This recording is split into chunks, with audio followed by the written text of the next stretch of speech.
अस्सलाम वालेकुम व्यूअर्स, मेरा नाम है मोहम्मद हफीज़ुर रहमान और आप देख रहे हैं HR अकेडमी 270। उम्मीद करता हूं कि आप सब खैरियत से होंगे।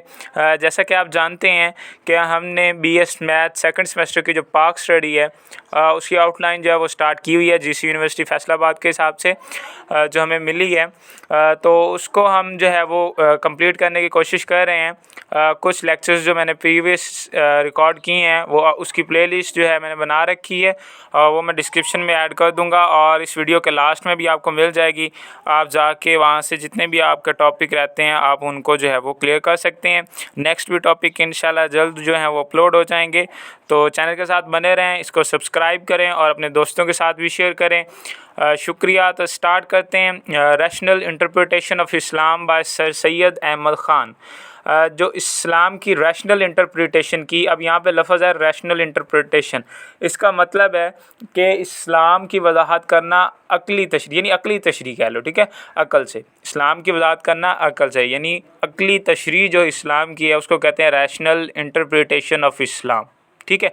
तो sir Syed Ahmad Khan believed in explaining Islam using reasons, यानी वजूहात की बिना पर इस्लाम को एक्सप्लेन करने पे यकीन रखते थे। Specially when dealing with British colonial rule and western education, यानी अगर जो ब्रिटिश हुकूमत है उसके बारे में कोई हो या वेस्टर्न नॉलेज यानी जो मगरबी उलूम है उनके बारे में कोई हो तो वो इसी चीज़ के साथ डील करते थे।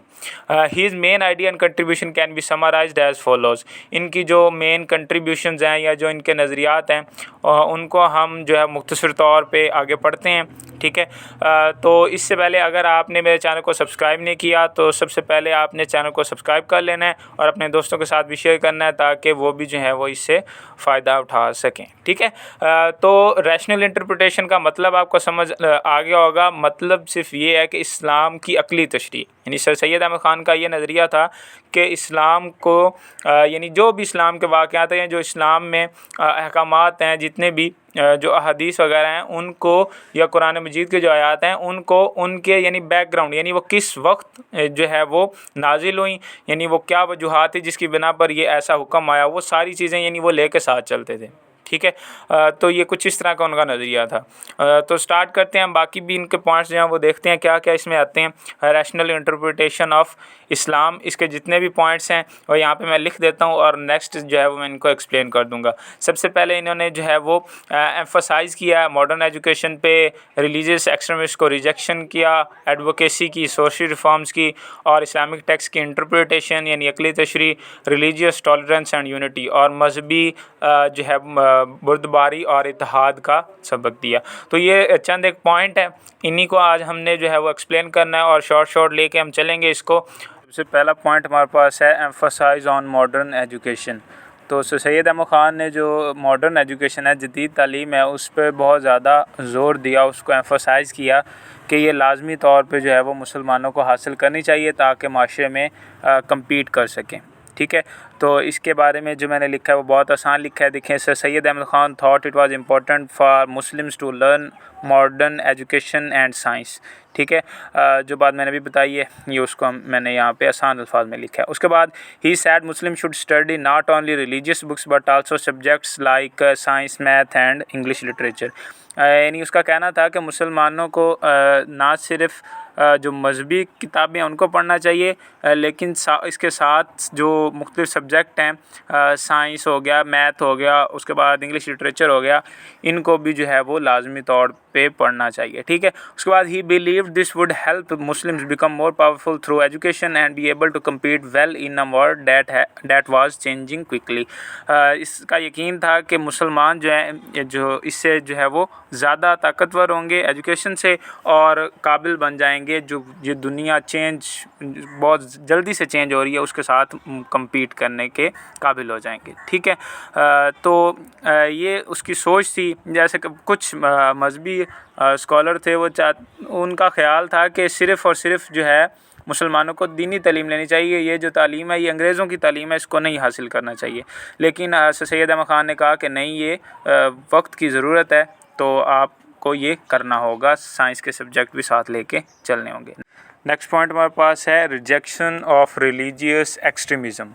यहाँ पे लफ्ज़ आ रहा है एक्सट्रीमिज़म। एक्सट्रीमिज़म का मतलब है इंतहा पसंदी, यानी इंतहा पसंदी ये होती है कि अगर कोई एक बंदा या यानी ग्रुप ले लें पूरा, ठीक है, यानी कोई इंडिविजुअल पर्सन या एक पूरा ग्रुप कोई राय रखता है, कोई ओपिनियन रखता है या कोई अकीदा रखता है और वो इस तरह से रखता है कि वो कहता है कि बस यही सही है, इसके अलावा कोई और सही हो ही नहीं सकता, कोई दूसरा बंदा सही हो ही नहीं सकता, यानी हर हाल में जो मर्ज़ी सिचुएशन हो हमारा यही अकीदा जो है ये सही है, इसको कहते हैं एक्सट्रीमिज़म।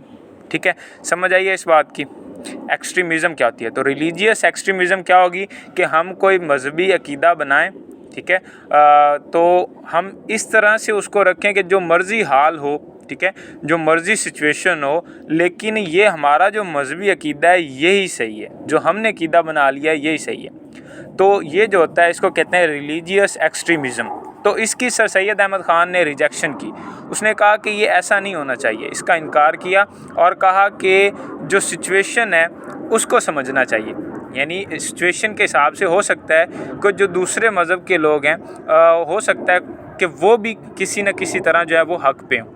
देखिए, इंसान जो है ये गलती का पुतला है। ऐसा नहीं है कि एक इंसान जो है वो हमेशा हक़ पे होता है। हक़ पे सिर्फ़ नबी पाक की ज़ात है सल्लल्लाहु अलैहि वसल्लम की और अल्लाह ताला की ज़ात है, ठीक है, और नबी पाक की ज़ात जो है वो अल्लाह ताला के जो हुक्म से है वो चलती है, अल्लाह ताला के अहकामात पे चलती है। तो नबी पाक की जो ज़ात हैं, जितने भी अंबिया कराम हैं वो हक़ पर होते हैं या फिर अल्लाह ताला हक़ पे हैं। इंसान जो आगे हैं हम गलत अकायद बना सकते हैं, ठीक है, हमारे अकायद जो है वो गलत हो सकते हैं। तो हमें अपने जो अकीदा कोई बनाया गया है उस पे ज़्यादा जो है वो इस तरह से नहीं होना चाहिए कि हम दूसरे की बात सुने ही ना, जो मर्ज़ी हालात हों उसकी हम सुने ही ना, हम क्या है कि बस हम ही सही हैं। तो इसको कहते हैं रिलीजियस एक्सट्रीमिज़म और इसको रिजेक्ट किया सैयद अहमद ख़ान ने। और वो सुपरस्टिशन को भी पसंद नहीं करते थे। सुपरस्टिशन कहते हैं तो हम परस्ती, यानी ऐसे कहना, मैं आपको एग्ज़ाम्पल दूँ तो जैसे कहना कि 8 नंबर मेरा लकी नंबर है, ये एक तोहम परस्ती है, ठीक है। और भी बहुत सारे, जैसे हमारे यहाँ कहते हैं कि अगर कौवा बोल रहा है तो कोई मेहमान आएगा, ये भी सुपरस्टिशन है। तो सुपरस्टिशन जो थी इसको सैयद अहमद ख़ान जो है वो नापसंद करते थे। और क्लास 9th में एक चैप्टर था, फर्स्ट चैप्टर ये है जो हज़रत मोहम्मद सल्लल्लाहु अलैहि वसल्लम के बारे में है। तो उसमें लिखा था कि आप वसल्लम जो है वो सुपरस्टिशन को ख़त्म करने के लिए आए, ठीक है। तो वहाँ पे भी है ये। तो इसी तरह से सैयद अहमद ख़ान भी इसको जो है वो नापसंद करते थे, ठीक हो गया। Instead he wanted people to understand religious teachings in a thoughtful way, यानी एक जो रिलीजियस यानी मजहबी तालीमात है ना, वो चाहते थे कि लोग इसको बड़ी एहतियात के साथ समझें, यानी जो उसका मतलब है तालीमात का बिल्कुल वैसा ही लें, ना कि उससे जो है वो ऐसे अकीदे बना लें कि जिससे जो है वो इंतहा पसंदी पे पहुंच जाएं, ठीक है। He said that religious belief should make sense and match up with what science shows us. और ये भी कहना था कि जो मजहबी अकायद है ना वो उनको मानी खेज़ होना चाहिए, यानी जो हम अकीदा बनाएं वो कोई मानी खेज़ हो, हम ऐसे ही कोई अकीदा ना बना लें, ठीक है। And match up with what science shows us, और उसके साथ मिलता जुलता होना चाहिए, हम मांग होना चाहिए जो कि हमें साइंस दिखाती है। क्योंकि जो कुरान मजीद के अंदर है उसी से जो है वो हमें बहुत सारी चीज़ें जो है वो साइंस की ऐसी मिलती हैं कि जो हमें पता चलता है कि ये इस तरह से हैं, ठीक है। तो साइंस हमें सिर्फ दरियाफ्त करके दिखा रही है।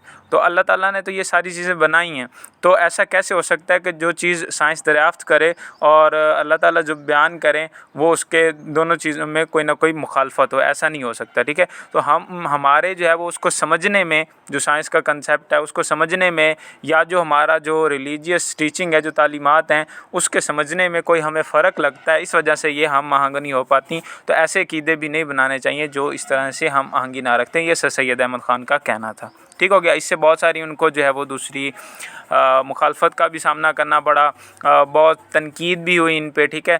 बहुत से जो मजहबी उलमा थे वो इनके ख़िलाफ़ भी हो गए, ठीक है। तो यही इसके पीछे वजह थी। और उसके बाद और भी वजूहात थी, तो उनमें से एक वजह ये भी थी कि वो कुछ इस तरह के जो है वो अक़ीदे रखते थे। नेक्स्ट हमारे पास आता है एडवोकेसी फॉर सोशल रिफॉर्म्स। जिसका मतलब है समाजी इस्लाह की वकालत करना, यानी जो समाज के अंदर बेहतरी हो रही है उसका हामी होना, इसको कहते हैं advocacy for social reforms. He supported making changes in Muslim society to improve it. तो वो ना जो अगर मुसलमान सोसाइटी के अंदर ऐसे चेंज हो रहे हैं कि जिससे मुस्लिम सोसाइटी जो है वो बेहतरी की तरफ जा रही है, तो वो उसको सपोर्ट करते थे। He wanted women to be educated, वो चाहते थे कि औरत भी जो है वो एजुकेटेड हो, तालीम याफ्ता हो, and for men and women to have equal opportunities, और जो आदमी और औरतें हैं उनको मुकम्मल तौर पर बराबर के जो मौक़े हैं वो फराहम हों। ठीक है। ही believed these changes would make society fair and more just. उनका ये मानना था, उनका ये यकीन था कि ये जो चेंजेस हैं ना कि तालीम याफ्ता हो और उनको इक्वल अपॉर्चुनिटीज़ मिलें, ये जो हैं ये सोसाइटी को, माशरे को ज़्यादा मुनसफ़ाना बना सकते हैं। जैसा कि इस्लाम की तालीमात के अंदर है कि जो माशरा है उसको फेयरनेस और इक्वालिटी पे कायम होना चाहिए। ठीक है। तो ये चीज़ उसने जो है वो इस पे जो है वो ज़ोर दिया, इसको सपोर्ट करते थे। ठीक है। इसके एडवोकेट थे। ठीक है, सोशल रिफॉर्म्स के। अब चौथा और सेकंड लास्ट पॉइंट है हमारे पास, इंटरप्रिटेशन ऑफ इस्लामिक टेक्स्ट, यानी जो इस्लामिक टेक्स्ट हैं जैसे कि कुरान मजीद है, हदीस हैं, उनकी तशरीह किस तरह से करनी चाहिए।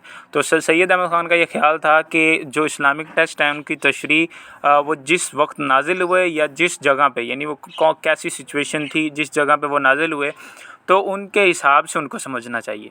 ठीक है। और इसके साथ उनका ये भी कहना था कि जो कुरान मजीद की इंटरप्रिटेशन है, उसकी तशरीह है, या हदीस की जो इंटरप्रिटेशन है, वो जो उसकी हिस्ट्री है, यानी वो जब नाजिल हुआ है उससे पहले क्या हो रहा है। ठीक है। एंड कल्चरल बैकग्राउंड, और वो किस हिसाब, किस माहौल में नाजिल हो रही है, उन दोनों चीज़ों को मद्देनज़र रखते हुए हमें उसकी तशरीह जो है वो करनी चाहिए, कुरान की भी और अहादीस की भी। ठीक है। ताकि हम उसको अच्छे से समझ सकें और उस हदीस या फिर वो कुरान की जो आयत है उसके मकसद का हमें जो है वो पता चल सके। नेक्स्ट पॉइंट है हमारे पास, रिलीजियस टॉलरेंस एंड यूनिटी, यानी मजहबी बुर्दबारी और इत्तेहाद। यहाँ पे लफ्ज़ रिलीजियस टॉलरेंस है, इसका मतलब है मजहबी बुर्दबारी, यानी अगर एक मज़हब है तो वो दूसरे मज़हब के जो भी उनके यानी जो भी तरीक़ाकार है उनका इबादत का, यानी जो भी उनका है मज़हब, यानी वो उस पर अमल पैरा हो सके। जैसे इंडियन सोसाइटी थी तो उसमें मुसलमान और हिंदू थे, तो सर सैयद अहमद ख़ान इस चीज़ के हामी थे कि हिंदू मुस्लिम इत्तेहाद होना चाहिए और रिलीजियस टॉलरेंस होनी चाहिए, यानी हिंदू जो हैं वो मुसलमानों को उनकी जो मसाजिद हैं उन में जाने दें, उनको इबादत से ना रोके, अज़ान जो है वो देने दें, इस तरह से, यानी सारा कुछ। और इसी तरह से मुसलमानों को भी चाहिए कि वो जो है उनके मज़हब जो भी है वो जो भी करते हैं, ठीक है, उसमें खलल ना डालें। तो ये था, यानी ये इससे क्या होगा, इत्तेहाद बनेगा। और यही चीज़ जो है इत्तेहाद, कोऑपरेशन, अंडरस्टैंडिंग, यही चीज़ें जो हैं ये मुख्तलिफ जो अगर मज़ाहिब इकट्ठे रह रहे हैं, ठीक है, तो वो ये चीज़ें जो हैं ये ज़रूरी हैं कि वो जो मुख्तलिफ मज़ाहिब वाली कम्युनिटी है उसमें प्रोग्रेस और हारमनी हो सके, प्रोग्रेस, तरक्की वगैरह। ठीक है। और हारमनी कहते हैं हम मांगी को ऑफ इंडियन सोसाइटी। और ये चीज़ मैंने आसान अल्फाज में नीचे लिखी है, ही believed that cooperation and understanding between different religious communities were essential for the progress and harmony of Indian society. तो उम्मीद है कि सारे लेक्चर की आपको अच्छे से समझ आई होगी। मेरे नेक्स्ट जो लेक्चर है उसका इंतज़ार कीजिएगा, और इसका बेहतरीन तरीका ये है कि आप चैनल को सब्सक्राइब कर लें और बेल आइकन के बटन को प्रेस कर लें, ताकि जब नया लेक्चर अपलोड करूं मैं तो आपको जो है उसका नोटिफिकेशन मिल जाए। उसके अलावा नीचे जो है डिस्क्रिप्शन में आपको प्लेलिस्ट मिल जाएगी, और ये लास्ट पे भी आपको स्क्रीन पे शो हो रही होगी, नेक्स्ट वीडियो भी अगर मैंने अपलोड की है और प्लेलिस्ट भी, दोनों चीज़ें शो हो रही हैं। आज के लिए इतना ही, मिलते हैं नेक्स्ट वीडियो में। शुक्रिया, अल्लाह हाफिज़।